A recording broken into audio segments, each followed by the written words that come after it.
Selamat pagi, selamat datang di Legacy. Legacy merupakan sebuah komunitas orang-orang yang berjiwa muda, penuh semangat untuk belajar, bertumbuh dalam setiap aspek kehidupan. Visinya Legacy adalah mencetak 1000 pemimpin di tahun 2030. Misinya Legacy adalah membawa banyak orang untuk mempunyai hidup yang penuh. Pada kesempatan kali ini, kita akan sama-sama mendengarkan speaker yang luar biasa. Selamat belajar, selamat menghidupi, dan tetap semangat. Please welcome. Selamat pagi guys, salam quarter 4 final sprint. Tetap semangat. Oke ya. Bersyukur banget pada pagi hari ini akan diperlengkapi oleh seorang pribadi menurut gue. Yang pribadi ini emang jauh di mata tapi dekat di hati. Nah, beliau dari Surabaya, tapi berkat dari Zoom ini ya, maka kita bisa ketemu. Ya, bisa ketemu dan menurut gue itu beliau adalah seorang sahabat, ya, saudara, seorang mentor ya untuk Legacy yang telah bantu banyak menurut gue ya. Bantu banyak di Legacy dalam soal hubungan dengan pasangan, hubungan dengan diri sendiri ya. Dan kalau ngomongin soal hubungan, itu berarti soal komunikasi. Nah, ya, kalau soal komunikasi, kita bersyukur hari ini diperlengkapi dengan communication skill yang judulnya Human Centric Communication. Kalau nggak salah nih, artinya itu adalah komunikasi yang berpusat pada manusia. Ya itu kalau nggak salah nih, kalau tebak-tebak kayaknya ini nih. Nah, tapi biar kita bisa dengar langsung ya apa yang mau dibicarakan sama beliau. Nah, boleh kita unmute dan siapa lagi orangnya, saudara kita, kalau bukan lagi please welcome Ko Jeffrey Teresna. Boleh kasih applause teman-teman. Welcome Ko Jeff. Welcome Ko Jeffrey. Ya, Selamat baik. datang Ko Jeffrey. Ya, thank you semuanya. Thank you Andre, Arya, Abai, dan Neng Wow katanya ya. Ya, dan semua teman-teman yang sudah hadir di pagi hari ini, udah kumpul di weekend ya, dan senang boleh kembali jumpa dengan teman-teman semuanya, dengan Bapak Ibu, rekan-rekan ya. Hal yang pertama yang saya senang pagi hari ini dan menggerakkan energi positif saya, konon katanya begitu ya, menggunakan bahasa itu adalah waktu saya memasukkan password. Ya, saya memasukkan password yang Anda masukkan di pagi hari tadi untuk relate dengan ruang Zoom virtual pagi hari ini. Dan kalau teman-teman ingat ya, harusnya ingat ya, karena nggak mungkin Anda bisa memasukkan tanpa Anda membacanya tentunya ya. Ada kata endurance di situ ya, ada kata endurance yang disiapkan panitia untuk menjadi password kita di pagi hari ini. Dan hal yang sama waktu saya memasukkan kata endurance, tiba-tiba saya tertarik untuk dalam tempo 2 menit untuk browsing, Dre. Ya, Ko Jeffrey browsing kata endurance itu kayak apa sih? Gitu ya. Dan yang menarik buat teman-teman yang mungkin pagi hari ini tadi waktu memasukkan asal masukin gitu ya. Atau mungkin teman-teman yang nggak sadar masukin kata itu. Atau mungkin pagi hari ini baru ingat kata ini setelah saya ucapkan gitu ya. Ya, karena waktu tadi memasukin asal aja mungkin atau lupa gitu ya. Nah, kata endurance ternyata dalam terjemahan bahasa aslinya, kata endurance selalu terkait dengan penderitaan. Ya, jadi menarik ya. Saya nggak tahu siapa yang bikin onar pagi-pagi ya. Tapi waktu saya meneliti kata endurance ya, teman-teman, daya tahan ya. Daya tahan itu lekat dengan kata yang pertama adalah penderitaan. Oke, jadi untuk membangun endurance nggak ada cara lain ya, nggak ada jalan pintas selain derita ya. Jadi derita itu alat menuju tahta katanya ya. Ya, derita itu alat ya menuju tahta. Tapi yang kedua kata daya tahan di situ punya arti ketabahan. Ya. Jadi yang kedua kata daya tahan itu adalah berkaitan erat dengan yang namanya ketabahan. Jadi pagi hari ini ya, kalau Bapak Ibu rekan-rekan suka dengan kata daya tahan, kata endurance gitu ya, berarti Bapak Ibu rekan-rekan teman-teman tidak boleh menghindari kata penderitaan dan ketabahan ya. Dan saya yakin teman-teman di sini lebih banyak wajah-wajah tabah ya daripada wajah-wajah derita ya. Dan pagi hari ini kita akan sama-sama berangkat dari apa yang tadi udah disampaikan secara singkat oleh Arya. Dan pagi hari ini lumayan menantang topik ini. Ya, saya telah berupaya keras sepanjang waktu, sepanjang malam untuk membaca lebih banyak hal, ya, membaca lebih banyak buku dalam tempo singkat. Ya, hampir 10 buku saya coba ngulik gitu ya dalam tempo 1 minggu ini ya. Dan saya senang diberikan tantangan-tantangan yang superior dari Andre dan teman-teman ya, karena karena selalu saja memberikan nilai tambah buat saya secara pribadi. Thank you buat Andre, buat semua teman-teman, dan buat Legacy ya. Oke, teman-teman, pagi hari ini saya nggak lama-lama di menit-menit awal, saya akan izinkan saya mau share screen, ya, dan pagi hari ini kita akan sama-sama belajar topik ini. Oke, siapkan alat tulis dan siapkan hati, pikiran Anda untuk di pagi hari ini terisi dengan hal-hal yang bernilai tentunya ya. Oke, kita mulai pagi hari ini, teman-teman. Oke, nah pagi hari ini saya akan share tentang human-centric communication, ya. Bagaimana kita membangun komunikasi yang berpusat, ya, yang berfokus, ya, kepada orang, kepada manusia, kepada pribadinya. Oke, jadi human-centric communication, ya. Di situ di bagian bawahnya saya menulis your guide to improving social intelligence, ya. Jadi sebuah panduan untuk meningkatkan kecerdasan sosial Anda. Entah kaitannya itu dengan nasabah, entah kaitannya dengan calon nasabah, entah kaitannya dengan suami, entah kaitannya dengan istri, dengan anak-anak, maupun dengan rekan-rekan dalam komunitas sosial Anda. Oke, jadi pagi hari ini, mari kita akan sama-sama melihat ya, human-centric communication itu seperti apa. Nah, Andre dan teman-teman semuanya, waktu mempersiapkan ini ada sebuah kalimat yang saya tertarik banget, yang saya copy-paste dari seorang John C. Maxwell. Ya, John C. Maxwell menulis kalimat penting ini. Oke, sebentar.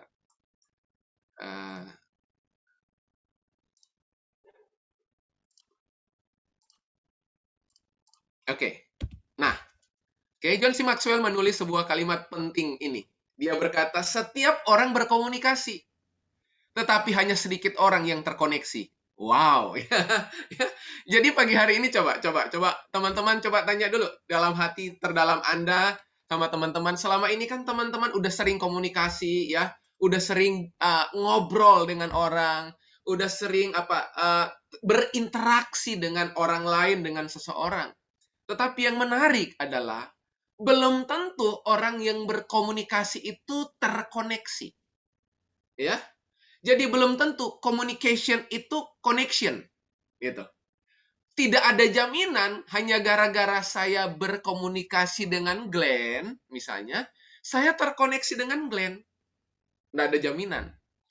Nggak ada jaminan saya berkomunikasi dengan Cik Suma, lalu kemudian saya terkoneksi dengan beliau. Nggak ada jaminan. Nggak ada jaminan saya berkomunikasi dengan misalnya siapa di sini? Misalnya dengan Willy misalnya, lalu kemudian Willy terkoneksi dengan saya. Nah, pagi hari ini untuk memulainya, mari kita berpikir sejenak. Kira-kira sejauh ini, selama ini, sudahkah kita terkoneksi dengan seseorang jauh lebih dari hanya sekedar kita berkomunikasi dengan orang tersebut? Saya yakin kalau pagi hari ini saya tanya ya, buat kita semua yang ada di ruang virtual hari ini, yang ada 73 partisipan, 73 account. Kalau saya tanya ya, pagi hari ini udah berkomunikasi belum dengan anak Anda, atau berkomunikasi belum dengan seseorang? Anda pasti, teman-teman pasti bilang, udah kok Jeff. Tapi pertanyaan saya berikutnya, sudahkah kita terkoneksi dengan orang yang kita ajak komunikasi? Itu lain lagi jawabannya, itu lain lagi ceritanya. Nah, berapa banyak dalam kehidupan ini, ya, dalam kita membangun sebuah hubungan teman-teman ya, hubungan bisnis, hubungan persahabatan, hubungan relasi, hubungan apapun, kita hanya fokus pada komunikasi. Kita berpikir kalau saya udah berkomunikasi berarti saya udah terkoneksi. Belum tentu, teman-teman. Nah, pagi hari ini saya akan bantu teman-teman bagaimana ya di sisa waktu final sprint ini ya 3 bulan ke depan ini ya atau 2 bulan ke depan ini teman-teman nggak hanya cuma sekedar berkomunikasi dengan orang-orang yang teman-teman jumpai. Tapi teman-teman di waktu singkat, teman-teman bisa terkoneksi. Gitu ya. Terkoneksi.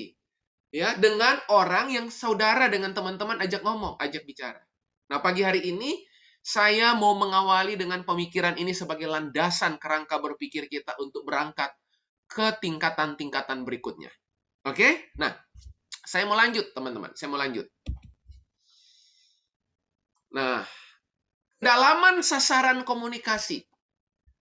Dalam setiap komunikasi, itu ada goalnya.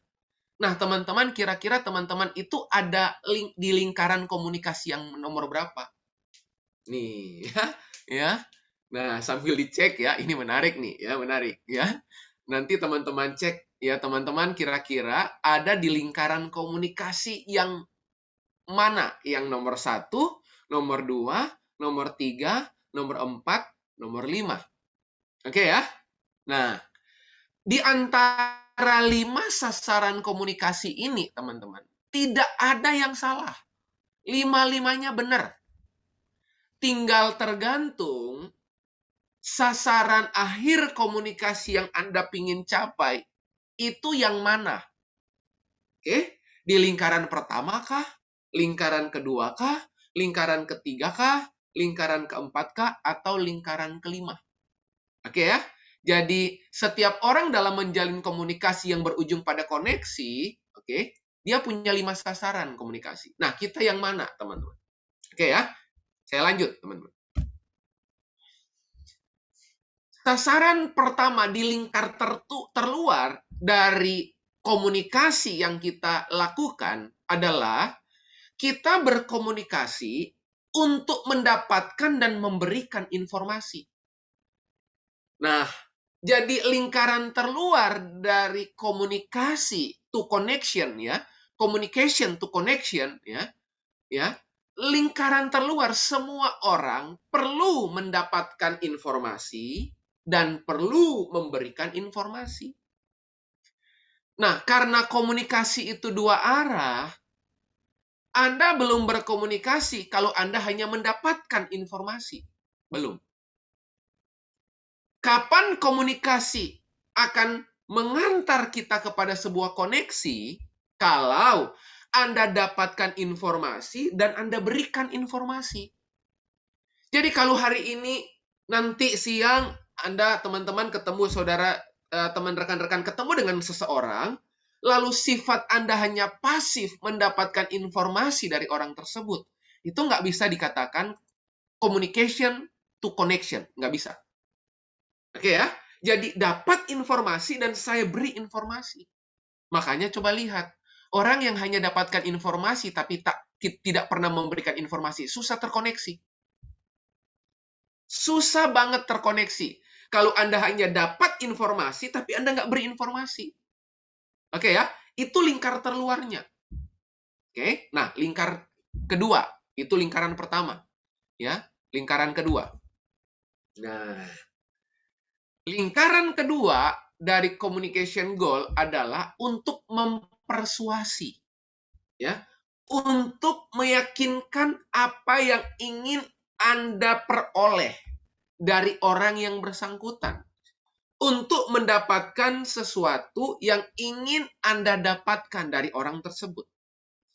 Terserah itu dalam bentuk apapun. Bisa dalam bentuk informasi, bisa dalam bentuk sesuatu yang lain yang Anda harapkan, bergantung pada communication goal Anda.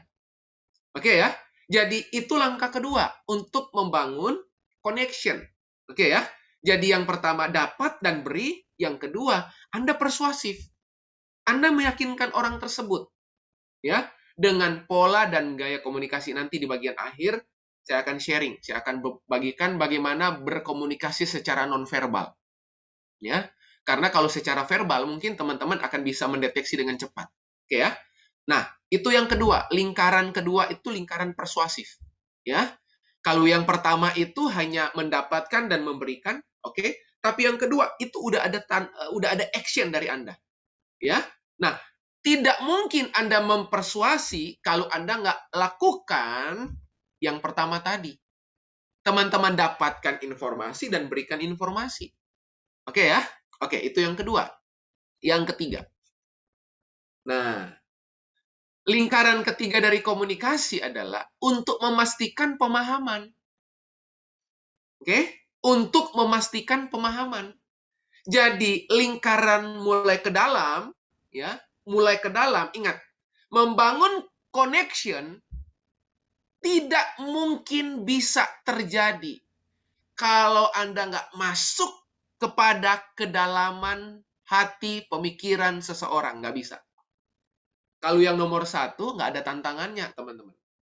Setuju ya?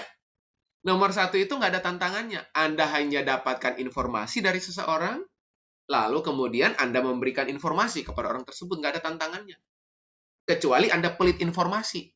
Nah, tantangannya di diri Anda. Ya. Tapi untuk langkah kedua, udah mulai ada skill komunikasi tuh yang kemudian ditantang di situ. Oke? Tapi yang ketiga, Anda mulai ditantang lebih tuh untuk membangun koneksi. Oke? Memastikan apa yang Anda sampaikan, produk yang Anda berikan, produk yang Anda introduce, teman-teman introduce, itu dipastikan orang itu ngerti nggak, orang itu paham nggak gitu. Karena nggak mungkin koneksi terbangun tanpa pemahaman, nggak mungkin. Oke? Nah, itu lingkaran ketiga. Lingkaran keempat. Sekarang kita masuk lingkaran keempat. Tujuan komunikasi yang berujung pada koneksi. Apa yang keempat? Nah, yang keempat, untuk mendapatkan sebuah tindakan. Oke? Untuk mendapatkan sebuah tindakan. Jadi, goal yang keempat setelah Anda praktek, teman-teman rekan-rekan praktek 1, 2, 3, berujung kalau Anda bisa pastikan pemahamannya, Anda harus mendapatkan sebuah tindakan dari apa yang Anda sampaikan. Oke ya? Saya mau tanya. Itu bisa nggak tanpa sebuah koneksi? Nggak bisa. Karena komunikasi itu hanya sekedar menyampaikan informasi saja. Koneksi itu hanya sekedar memberikan informasi dan mendapatkan informasi, itu komunikasi. Tapi untuk sampai di titik Anda terkoneksi, lihat, bahasa saya udah mulai beda tuh, pada ring ketiga. Anda nggak akan mungkin bisa memastikan pemahaman orang kalau Anda tidak berinteraksi lebih dalam. Kalau yang pertama informasi, yang kedua persuasi, yang ketiga itu udah interaksi. Oke ya? Yang pertama informasi, yang kedua persuasi, yang ketiga mulai interaksi. Oke? Nah, kalau yang ketiga udah interaksi, ya, yang keempat itu eksekusi. Oke? Untuk mendapatkan sebuah tindakan. Tindakan dari siapa? Tindakan dari orang yang bersangkutan tentunya. Yang Anda ajak bicara. Oke ya? Udah titik eksekusi. Nah, tapi nggak cukup sampai dieksekusi. Sebab goal akhir, goal yang terdalam, yang menjadi intisari komunikasi adalah ini. Merubah perilaku. Oke? Merubah perilaku. Nah, biasanya orang kalau udah sampai di titik nomor 4, di lingkaran keempat, pindah ke 5 jadi mudah. Oke? Tapi untuk 3, itu titik krusial, titik kritis dalam komunikasi. Oke ya? Karena nomor 1, 2, itu hanya butuh skill. Oke? Skill komunikasinya. Tapi untuk nomor 3, nggak cukup hanya butuh skill. Skill komunikasi. Tapi teman-teman harus bisa ngerti yang namanya perilaku orang tersebut, yang namanya cara berpikir orang bersangkutan, yang namanya value of life orang bersangkutan, yang namanya apa? Prioritas-prioritas orang yang bersangkutan. Banyak item di situ untuk memastikan pemahamannya dia. Oke ya? Makanya di situ saya bilang interaksinya dibutuhkan. Yang pertama hanya sejauh informasi, yang kedua persuasi, yang ketiga interaksi, yang keempat eksekusi. Nah, yang kelima apa? Nah, yang kelima, disitulah yang namanya result. Oke? Disitulah yang namanya result. Jadi result itu sampai di titik orang itu membeli, orang itu berubah, orang itu mengambil keputusan. Oke ya? Oke ya? Karena nomor 4, itu baru mendapatkan sebuah tindakan, belum bertindak. Belum. Oke ya? Tetapi itu udah pada kesadaran orang tersebut untuk mengeksekusi, tapi belum mengeksekusi. Dia dapat tuh. Nah, teman-teman harus giring, harus kemudian direct orang tersebut, tuntun orang tersebut, guided orang tersebut untuk kemudian berubah perilakunya. Nah, teman-teman, saya mau tanya. Anda nggak perlu jawab secara spontan. Untuk proses-proses ini, teman-teman, kira-kira kalau teman-teman sampai melakukan ini, saya mau kasih tahu teman-teman, bisa nggak 5 langkah ini membangun koneksi? Sangat bisa. Oke, sangat bisa. Gitu ya. Nah, pagi hari ini coba teman-teman cek selama 10 bulan terakhir ini, kira-kira menurut teman-teman, teman-teman itu lebih banyak yang mana? Teman-teman itu ada pada lingkaran yang mana? Makin kelima, makin terkoneksi. Makin kelima, makin bonding. Makin kelima, Anda bisa nggak cuma sekedar kasih informasi, tapi sampai membuat orang itu berinteraksi dengan teman-teman. Sampai kemudian mengambil bagian dari apa yang teman-teman harapkan dari orang tersebut. Clear teman-teman sampai sini? Clear ya? Nah, saya lanjut teman-teman. Nah, ini teman-teman. Oke. Ada 2 dimensi dalam perilaku. Oke, ada 2 dimensi dalam perilaku. Ya. Ini dimensi dalam perilaku kaitannya dengan social style. Ya, karena ini kaitannya dengan communication. Oke. Ada yang namanya, di situ teman-teman bisa lihat ya, ada yang namanya task ya, kerja atau tugas, di bawahnya people, kaitannya dengan emosi dan perasaan, lalu asking bertanya dan telling bercerita. Nah, berarti ada sumbu X dan sumbu Y. Ada yang horizontal dan ada yang vertikal. Nah, menurut Larry Wilson, teman-teman, ya, menurut Larry Wilson, ya, dia berkata gini. Oke, sebentar, teman.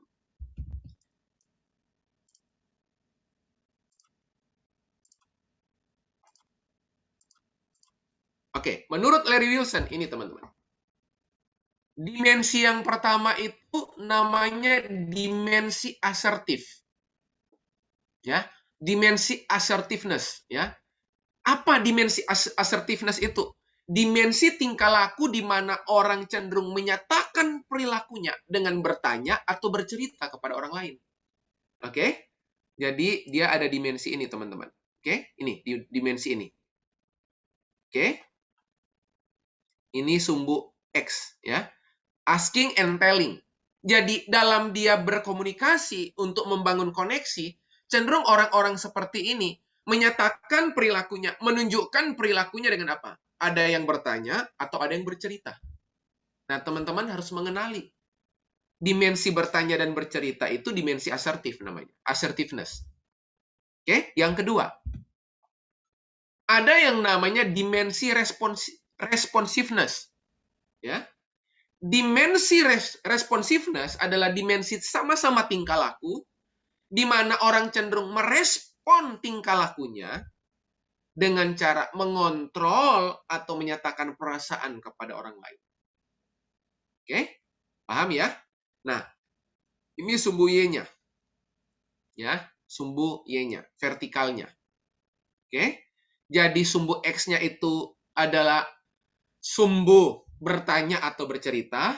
Sumbu X-nya itu adalah sumbu menyatakan perasaan, menyatakan emosinya apa yang dia rasakan, atau berkaitan dengan pekerjaan tugas yang harus dia kerjakan, yang harus dia capai. Nah, di menit-menit awal, teman-teman harus belajar mengenali nih. Untuk membangun communication to connection, oke ya, yang tadi John C. Maxwell bilang, ya, teman-teman wajib harus mengenali orang itu dalam rentang perilaku yang mana. Karena ini social style, teman-teman. Clear sampai sini, teman-teman ya? Nah, mari kita masuk satu persatu, ya.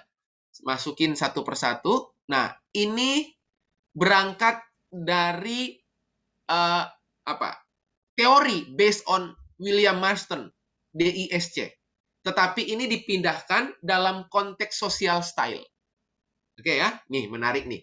Buat teman-teman yang selama ini udah sering mengikuti pelajaran tentang DISC, hari ini mendapatkan pemahaman, pengetahuan baru ya, bahwa ternyata ada social style yang berdasarkan pendekatan DISC. Oke ya. Nah, mari kita lihat. Jadi sekali lagi kita akan lihat sama-sama. Sekali lagi ya teman-teman, dimensi assertiveness itu yang ini. Ya. Ada pointer Boleh saya. nanya Kok Jeffrey? Ya, boleh, silakan. Jadi Boleh banget. idealnya yang di mana Kok Jeffrey? Kita kalau ngobrol sama orang. Oke, idealnya yang di mana gitu ya. Kalau kita lagi ngobrol sama seseorang. Nah, sebenarnya tidak ada yang ideal yang mana, teman-teman ya. Tidak ada ideal yang mana. Tinggal pagi hari ini kita mesti mengenali pada saat kita membangun komunikasi dengan orang tersebut itu ada di kuadran yang mana, Andre? Oke ya, di kuadran ini,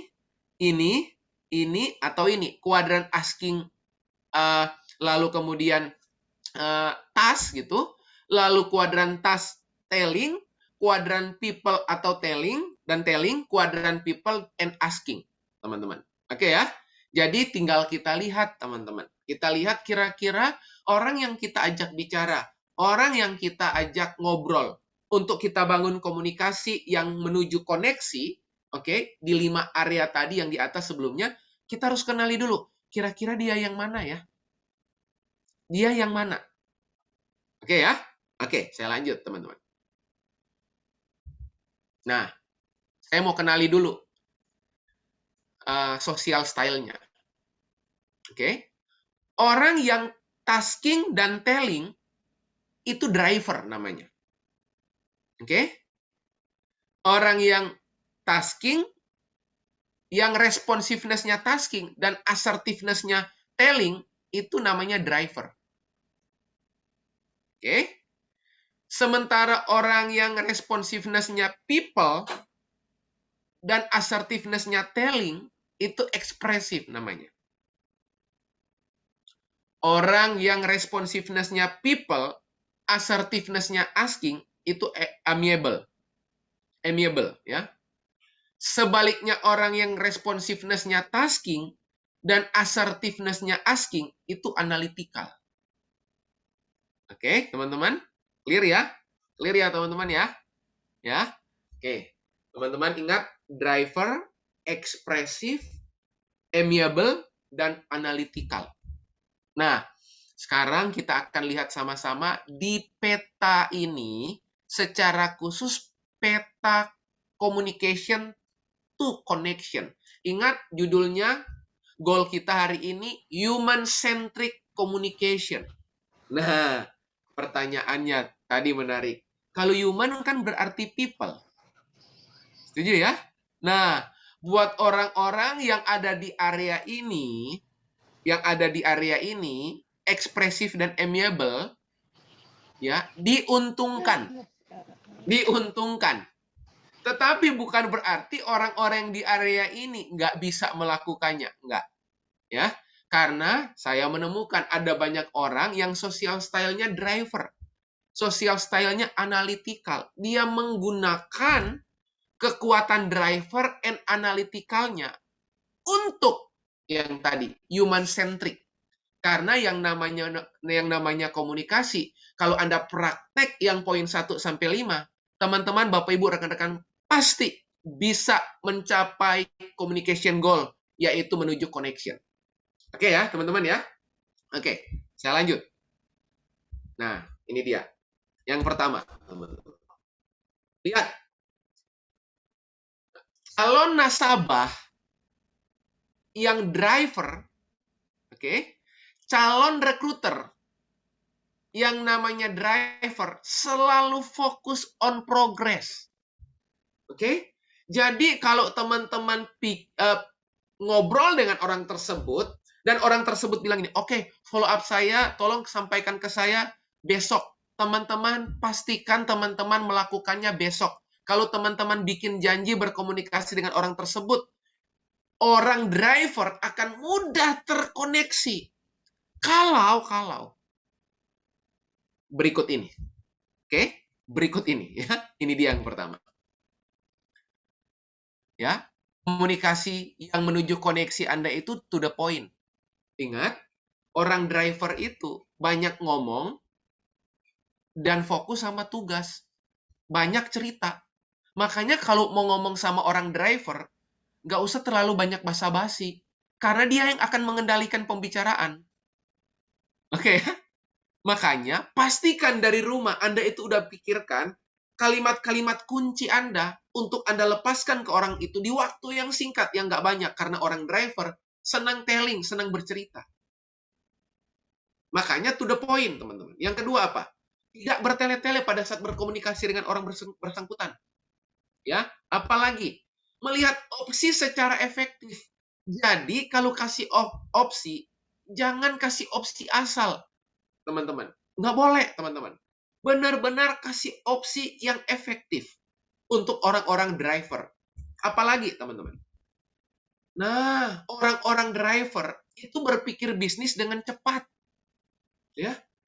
Dia mikir bisnis dengan cepat. Itu orang-orang driver, teman-teman. Jadi, please, ya, dia udah nggak punya banyak waktu, dia pingin bisnis ini atau apa yang Anda tawarkan itu bisa menghasilkan sesuatu, memberi manfaat dalam jangka waktu yang cepat. Itu orang driver. Makanya orang driver itu fokus sama progres.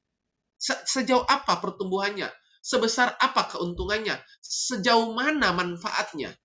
Tuh. Orang berpikir bisnis dengan cepat. Apalagi? Bicara dan berjalan cepat. Nah, tuh. Itu orang driver. Makanya sekali lagi dengan calon nasabah yang driver, please, ya, cara Anda bangun connection itu dengan cara-cara yang saya tampilkan. Memang orang driver itu nggak punya banyak waktu, ya. Ya, jadi orang-orang yang ekspresif belajar tahu diri dulu ya, teman-teman ya. Ya, karena biasanya suka ngobrol kemana-mana. Sementara bagi orang driver, saya nggak punya waktu, ya. Mungkin bagi orang ekspresif dengan cara seperti itu membangun connection. Tapi tidak bagi orang driver. Paham ya? Bagi orang driver, udah to the point aja. Oke? Makin Anda to the point, makin Anda nggak bertele-tele, makin Anda berpikir cepat, menolong dia. Itu justru bangun koneksinya. Oke? Sampai situ ya. Baik, saya lanjut. Orang driver itu sering menginterupsi. Makanya jangan kaget, jangan kesel sama orang driver, teman-teman. Karena bagi orang driver, kenapa dia sering menginterupsi? Bukan karena dia bosan dengerin Anda, bukan. Karena bagi orang driver, ntar kalau nggak dikasih tahu atau nggak ditanya atau nggak dibilangin, lupa. Pas keingat, langsung aja. Nah, waktu orang bersangkutan menginterupsi, please, teman-teman, bangun koneksinya itu nggak boleh gini. Ntar Pak. Saya jelaskan dulu ya. Jangan. Karena orang driver pingin langsung menjawabnya, menemukan jawaban. Nanti kalau Anda mau jelaskan, nanti lagi nggak apa-apa. Oke ya? Apalagi sering kali dia menginterupsi, Anda bilang ini, pertanyaan itu ada di belakang jawabannya. Oke, saya lanjutkan lagi ya Pak ya. Gitu. Dia tanya lagi, nah yang itu, benar. Itu tergabung dengan yang nanti di bagian slide terakhir. Jangan teman-teman. Anda cukup jawab singkat, tanpa detail, nggak apa-apa. Bagi orang driver, dia udah puas. Udah puas gitu. Jadi kebayang ya teman-teman ya. Kebayang ya. Itu bangun koneksi dengan orang driver. Jawab kebutuhannya dia sesaat dan saat itu juga. Oke, ingat, sesaat dan saat itu. Kata kuncinya, sesaat dan saat itu. Sesaat apa? Durasinya. Saat itu apa? Langsung. Oke ya? Jadi bukan sesaat nanti. Bukan. Sesaat dan saat itu.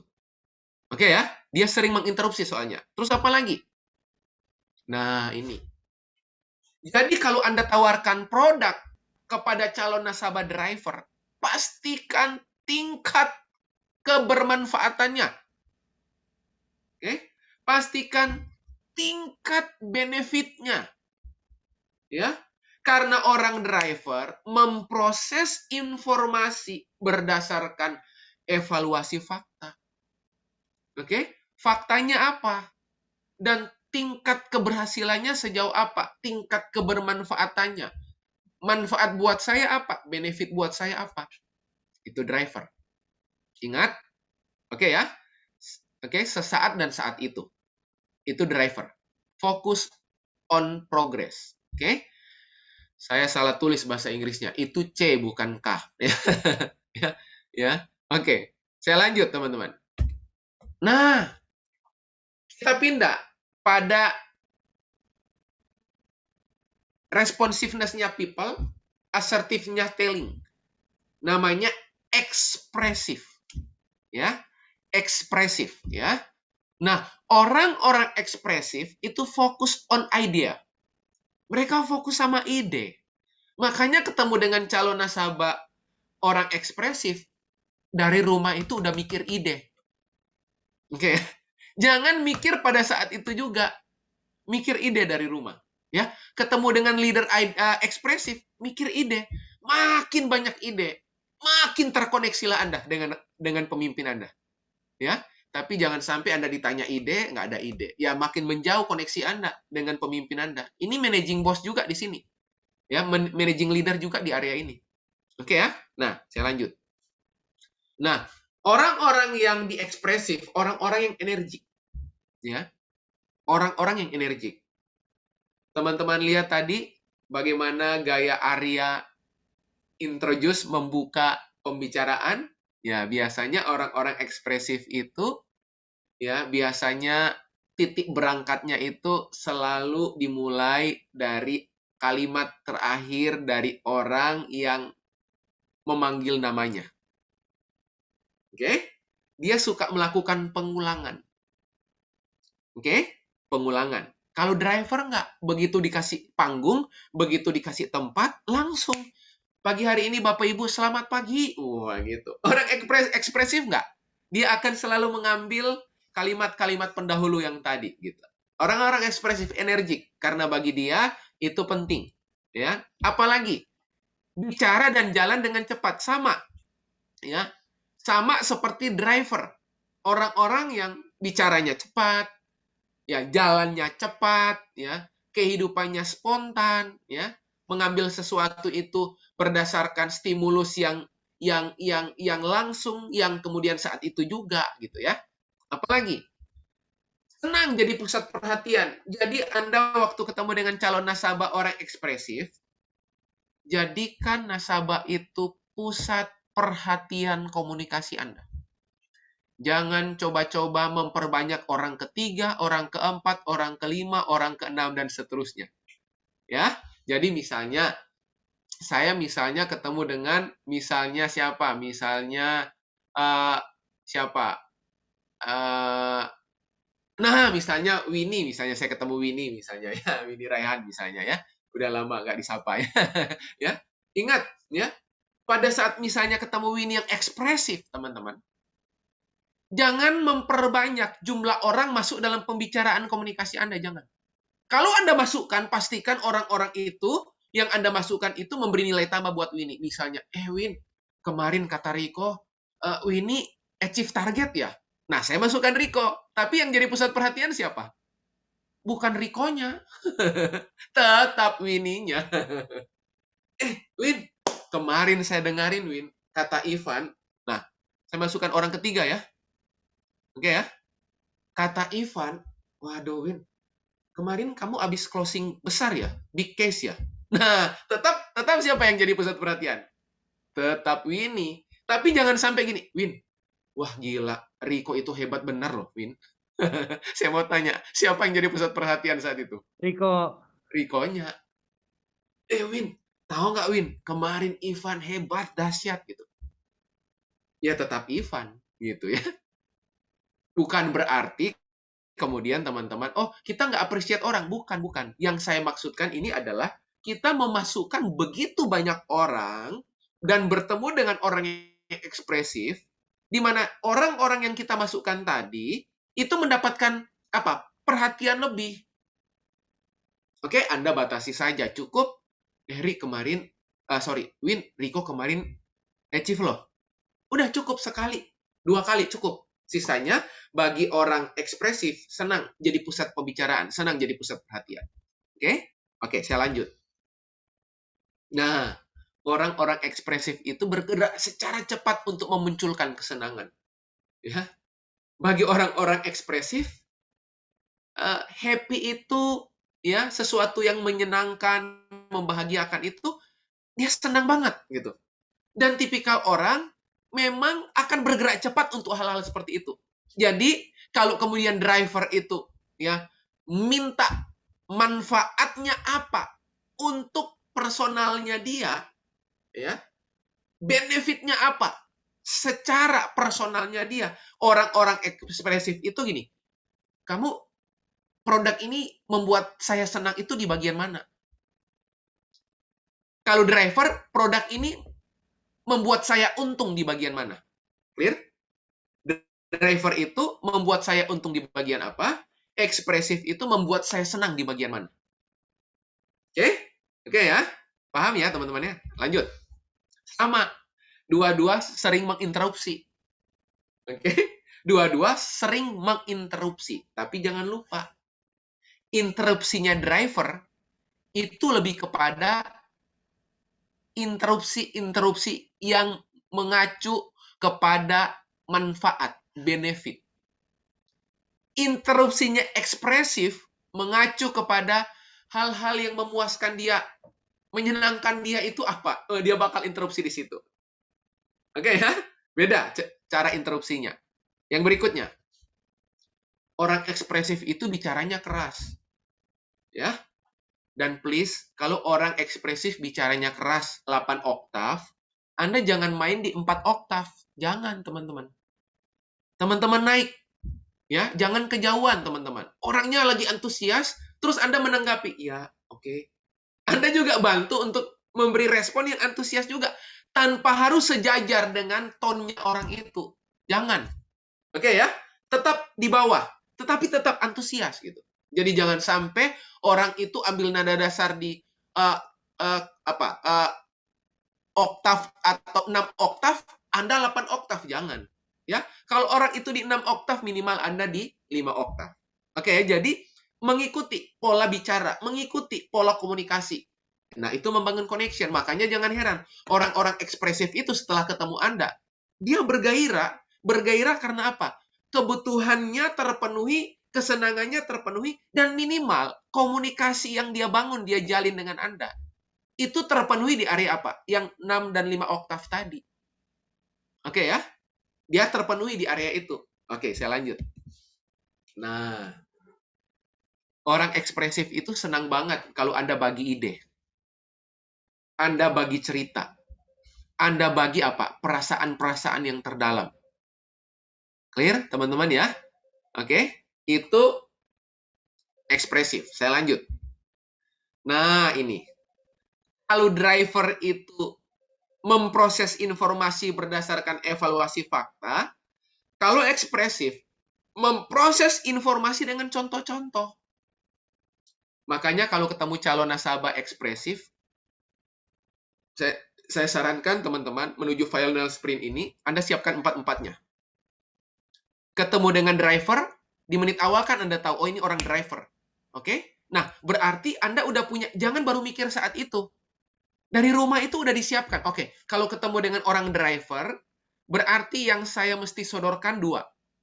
Fakta perusahaan, yang pertama. Yang kedua, tingkat manfaat. Itu driver. Ekspresif, berarti Anda siapkan apa? Contoh-contoh. ya, analogi, cerita-cerita. Nah, itu orang ekspresif. Clear ya, teman-teman ya? Jadi siapkan dari rumah. Siapkan.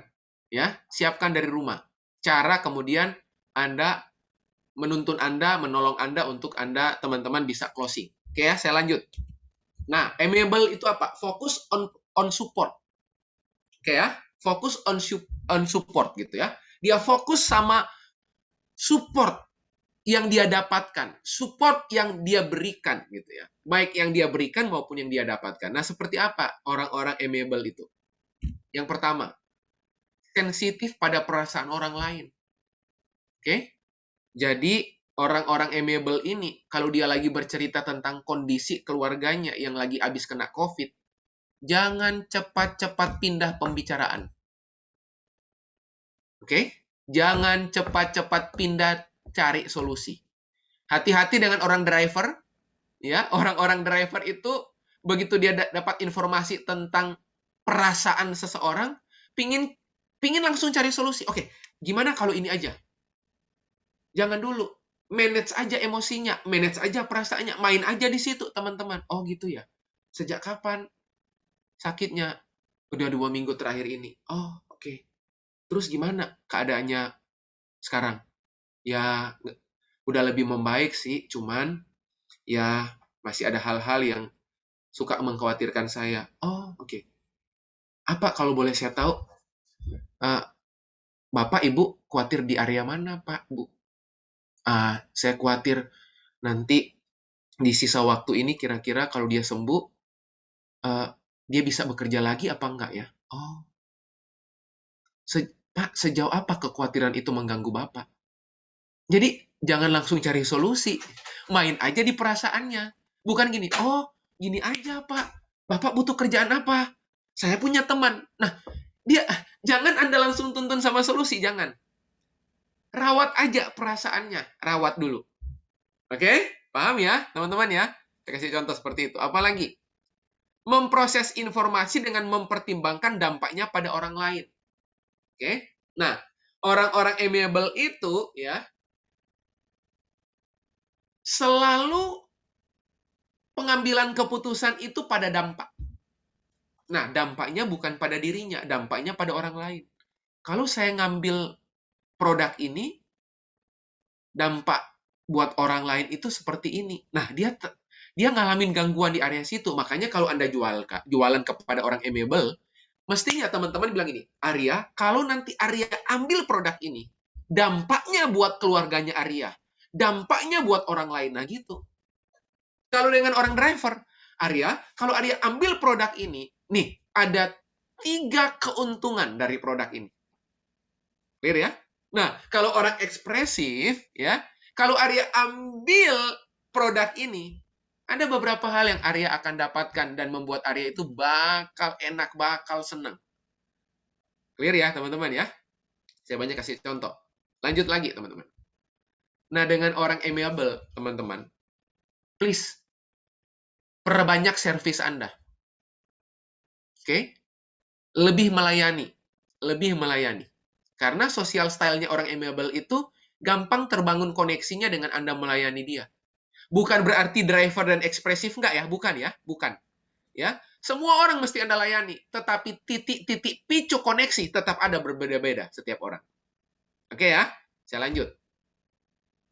Nah, orang amiable itu nggak mau tergesa-gesa. Pelan, tapi ada destinasinya. Oke? Ada tujuannya. Dia jalan pelan, tapi ada tujuannya. Yang berikutnya, teman-teman. Nah, orang amiable itu butuh waktu untuk mengenali orang lain. Dia butuh waktu. Ya? Kalau driver nggak butuh waktu. Hari ini dia tahu, besok dia lupa, nggak jadi soal. Pokoknya, ya, manfaatnya apa? Ya, clear ya? Sementara orang amiable itu, dia butuh waktu kenali orang lain. Makanya Anda jangan tergesa-gesa. Makanya memang cenderung lebih lama untuk kemudian kita bertemu dengan orang-orang, meng-closing orang-orang amiable. Biasanya pengambilan keputusannya panjang. Clear ya, teman-teman ya? Tapi minimal Anda bangun koneksinya. Apalagi? Wah, ini. Orang amiable itu bicara tentang relationship. Dia suka banget. Ya. Hubungan-hubungan dia suka banget. Makanya membangun koneksinya dengan orang-orang amiable itu, ya topik andalannya itu relation. Senang banget. Oke, yang berikutnya.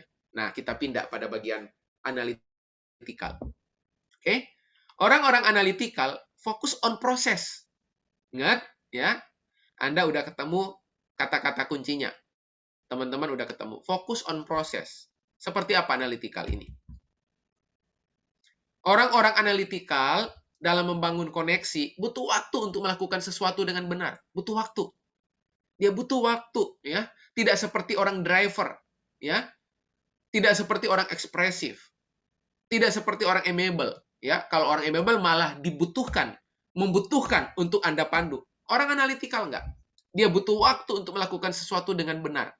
Makanya, kalau Anda menjelaskan produk, ya, Anda HO, handling objection, kepada orang-orang analytical, itu mesti jangan sampai keliru. Ya.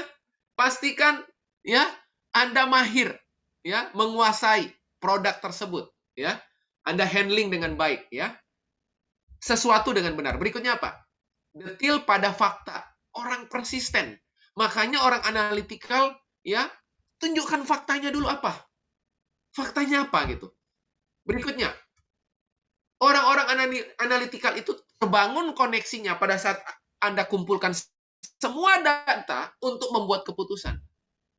Jadi orang analytical itu teman-teman harus kasih datanya. Nih, saya kasih data. Ini data, ini data, ini data. Nah, makanya kalau Anda berhasil menunjukkan itu, akan mudah terkoneksi dengan orang-orang analytical. Akan sangat mudah. Oke? Karena memang data. Karena buat orang analytical, titik connection-nya itu adalah data dan keputusan. Oke? Seperti itu. Nah, orang analytical itu bicara pelan. Jadi Anda nggak usah heboh, ya, ya, pelan aja, santai aja, ya, bicara pelan. Tapi di dalam pembicaraan itu ada fakta-fakta yang Anda sodorkan di menit kedua. Anda mesti lihat tuh, kalau orang analytical udah mulai tertarik, sodorkan fakta lagi. Sodorkan fakta lagi. Di menit kedua, menit kelima, menit ke-10, gitu. Oke ya? Seperti itu. Apalagi? Nah, orang analytical jarang menginterupsi. Tapi pertanyaannya banyak di belakang. Ya. Nah, saya sarankan, Anda ketemu dengan orang analytical, bawa banyak kertas, dan cara menjelaskannya, coret-coret. Saya ulang. Kalau ketemu dengan orang analytical, ambil kertas, jelaskan itu coret-coret. Orang ekspresif, cara menjelaskan itu apa? Dengan gestur dan cerita. Oke? Dengan gestur dan cerita. Orang amiable dengan apa? Ya, tadi saya bilang. Menjelaskannya dengan apa? Masuk dengan titik apa? Komunikasi relationship. Oke? Orang driver apa? Orang driver itu selalu, kalau dia tanya, gimana kabar Arya? Kalau yang tanya driver, Anda nggak ada salahnya untuk Anda bilang ini, kabar baik, Ko Jeffrey. Arya sejauh ini, nah kalau misalnya saya orang driver, Arya sejauh ini progres lah. Wah, orang driver itu tertarik tuh dengar kata itu. Orang driver itu di menit awal itu, teng. Nah, nanti Anda ceritakan masalah Anda itu nanti, nggak apa-apa. Karena orang driver itu udah tertarik di progresnya. Kemajuan saya di minggu ini, Pak Jeffrey. Wah, kalau saya orang driver, wah, keren banget nih Arya. Nah, padahal di menit-menit berikutnya Arya bilang ini, nah, cuman ada masalahnya kok Jeffrey. Tapi bagi orang driver itu nggak apa-apa, gitu. Nah, ada masalahnya kok Jeffrey. Masalahnya itu di sini. Paham ya? Clear ya teman-teman ya? Tuh. Nah, saya pikir ini, nah saya mau tiba pada bagian terakhir teman-teman. Bagian terakhir. Nah, saya langsung munculkan semua. Ini yang saya janjikan tadi. Ini slide terakhir saya teman-teman. Mengenali gaya DISC atau gaya social style tadi yang saya bilang non-verbal. Oke? Non-verbal. Itu yang seperti apa? Nih, langsung. Oke, sebentar.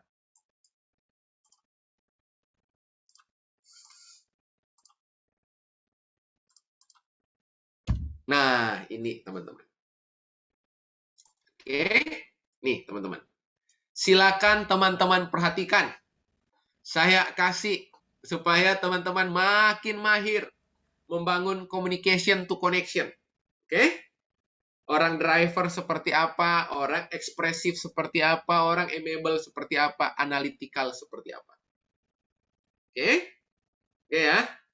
Tatapan mata, gerakan tubuh ketika bicara, cara berjalan, jabat tangan, berdiri. Nah, teman-teman bisa kenali tuh. Kenali. Ya, kenali. Pada saat ketemu dengan orang tersebut.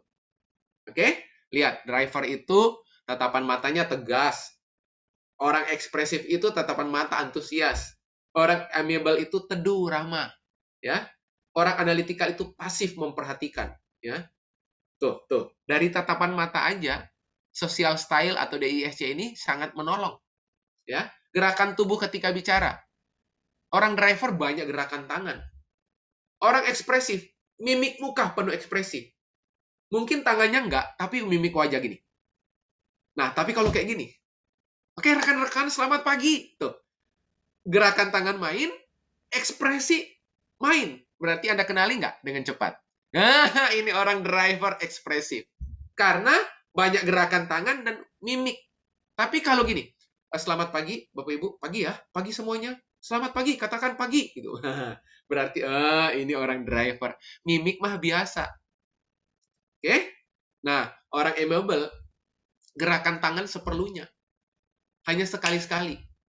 Jadi, pagi hari ini, Bapak Ibu, teman-teman, kita akan memulai satu proses yang penting. Pernah lihat SBY pidato? Pernah ya? SBY itu orang amiable. Jadi, bangsa ini masih memerlukan orang-orang yang mau sacrifice buat bangsa ini. Sekali-sekali aja gerakan tangan. Kalau orang analytical, enggak. Tenang. Sedikit gerakan. Sedikit. Tenang. Lebih banyak tenangnya. Clear ya? Nah, lihat. Orang driver berjalannya seperti apa. Orang ekspresif, ya. Orang amiable, ya. Orang analytical, gitu ya. Makanya kalau teman-teman mengenali anakmu di rumah, anak-anak yang amiable dan analytical jarang senang dengan pertandingan-pertandingan olahraga fisik. Jarang. Sepak bola gitu. Anak Anda amiable dan analytical. Nggak mungkin dia suka sepak bola. Nggak mungkin. Ya, bukan nggak mungkin. Tapi cenderung tidak menyenangi olahraga yang seperti itu. Orang anak yang analytical, amiable itu senang olahraga apa? Olahraga catur. ya, catur gitu ya. Jabat tangan, kuat. Ya, kuat dan condong ke depan orang driver. Ya, kalau orang ekspresif lihat, dia jabatan tangan kuat dan pingin dekat dengan lawan bicara. Nah, Anda langsung kenali. Ya, ini gitu ya. Jadi jangan sampai setelah jabat tangan Anda lupa terus Anda ulang lagi. Boleh ulang jabat tangan lagi. Nggak bisa gitu ya, teman-teman ya. Bukan gitu ya. Ya, disuruh ulang gitu ya. Amiable itu lembut, condong ke belakang, tangan di saku. Nah, oke ya. Itu orang amiable. Orang analytical gimana? Formalitas, tangan dilipat, menopang dagu gitu. Oke? Lihat, orang amiable itu sama driver itu kalau dengerin sesi saya itu punya cenderung kayak gini. Itu kadang-kadang orang dominan cermat gitu ya, orang driver analytical ya. Ya. Itu gitu. Itu bahasa tubuh, itu alam bawah sadar gitu. Yang kemudian dikenali. Ada beberapa orang yang juga waktu ngelihat saya itu bukan topang dagu gini. Tapi gini. Tuh, lihat. Bukan gini, bukan gini. Nggak tahu di sini kacanya ukuran berapa? Ya. Tapi gini. Gitu. Tapi gini modelnya, gini. Nah, kalau kayak gini, cenderung ya. Itu perpaduan. Kalau ada yang saya nggak tahu di sini ada nggak yang ngelihat saya itu gini. Pasti ada sisi C-nya, tapi C-nya itu bentukan. Ya, sisi analitikalnya ada, tapi karena bentukan. Ya, bentukan. Bukan yang nature, bukan. Oke ya, seperti itu. Oke, teman-teman. Ya, oke, teman-teman, saya pikir itu yang saya bisa bagikan pagi hari ini. Saya pikir selesai. Nah, benar, saya selesai, teman-teman. Baik, itu yang saya bisa bagikan buat teman-teman. Terima kasih, semoga menolong. dan memberikan banyak insight pagi hari ini.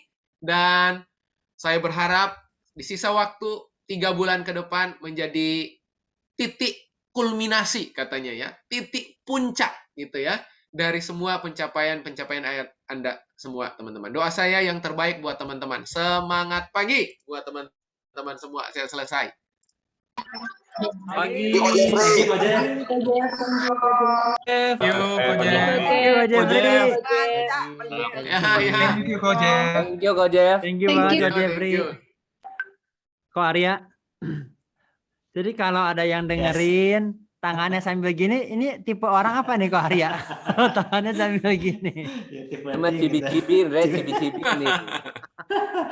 Aduh, Riko. merasa ditelanjangi ini. Oke, wow. Jadi sekarang kalau kita lagi zoom ya, kelihatan nih ya. Kalau gini, kalau Cidemi apa nih? Cidemi sambil gini ya. Re, Cidemi mah gini, Re, sambil ngopil nih. Itu natural, itu gerakannya natural tuh. Oke, senang banget ya hari ini, keren ya. Nggak nyangka loh udah sejam loh. Saya pikir kita perlu bersyukur kalau pagi hari ini Ko Arya kita boleh diperlengkapi sama Ko Jeffrey ya Ko Arya ya. Iya. Keren Jadi, banget. Ko Arya, Ko Jeffrey baca buku 10 loh kok. Ini Ya. dalam waktu 10 tahun terakhir pun saya kayaknya nggak baca buku 10 soalnya Ko Arya. 10 sebulan loh. Ya, Ko Jeff sebulan. Seminggu. Seminggu. Itu Ko Jeff berapa sih? karena ditantang Koko Andre ini. Andre selalu berikan challenge yang di luar dugaan, teman-teman. Iya. Tapi Ko Jeffrey pernah bilang katanya Ko Arya itu kemajuannya dalam hal rumah tangga, dalam hal tim itu kuat sekali loh Ko Arya. Asik. Aduh, ini beneran Ko Jeff saya ekspresi nih. Situ nih. Begitu ya Ko Jeffrey? Gitu bukan Ko Jeffrey? Jangan Ya, bohong ya, Ko Jeff, saya benar, udah bisa benar, bacanya benar, nih. Saya udah bisa Benar, baca dong. nih sekarang. Oke, so bolehkah sekali lagi yuk teman-teman kita beri tepuk tangan dong yang paling meriah buat Ko Jeffrey yang dalam waktu seminggu mempersiapkan yang keren banget. Oke, wow asik banget. Thank you Ko Jeffrey ya.